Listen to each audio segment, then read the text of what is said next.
In today's video, I'm going to teach you how to wrap text in Excel. This handy feature is incredibly useful for anyone who needs to manage longer text within the confines of a single cell. By implementing this function, you can ensure that your text remains visible and readable for everyone who glances at your spreadsheet. Ready to dive in? Imagine you're working with a spreadsheet and you find the need to insert some longer text into a cell. Maybe it's a detailed description or a lengthy note. Normally, this text would overflow into adjacent cells, making things look quite messy.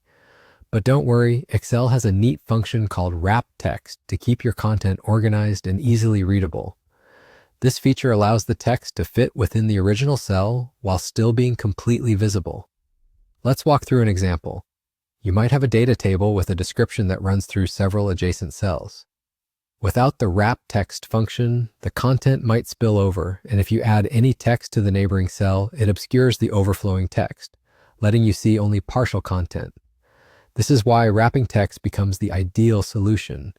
When you wrap the text, the entire description fits neatly within the cell boundaries, making it visible and readable at a glance. Now let's see how you can do this in your own spreadsheet. First, locate the cell where you want to wrap the text and click to select it. Next, navigate over to the Home tab on your Excel ribbon. Here, look for a section labeled Alignment.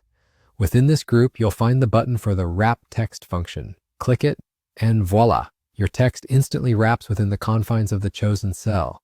However, you might notice that the text has been divided into multiple lines within the cell, and perhaps not all of it is immediately visible. To reveal the hidden parts, you'll need to adjust the cell's dimensions. Let's start with the cell height. On the left side of the screen, where the row numbers are listed, place your cursor on the bottom border of the row you want to modify. Click and hold the left button on your mouse, dragging it to stretch the row height as necessary to fit the entire text. You can do the same for adjusting the cell width by moving the cursor to the line between the column letters at the top. Once you've adjusted the cell size, you'll find that the wrapped text can also be aligned. Choose to align it to the left, right, or center according to your preference. This simple method ensures your data presentation remains clean and professional. And there you have it, a quick and easy way to master the wrap text function in Excel. If you found this video helpful, don't forget to like, comment, and subscribe for more tutorials.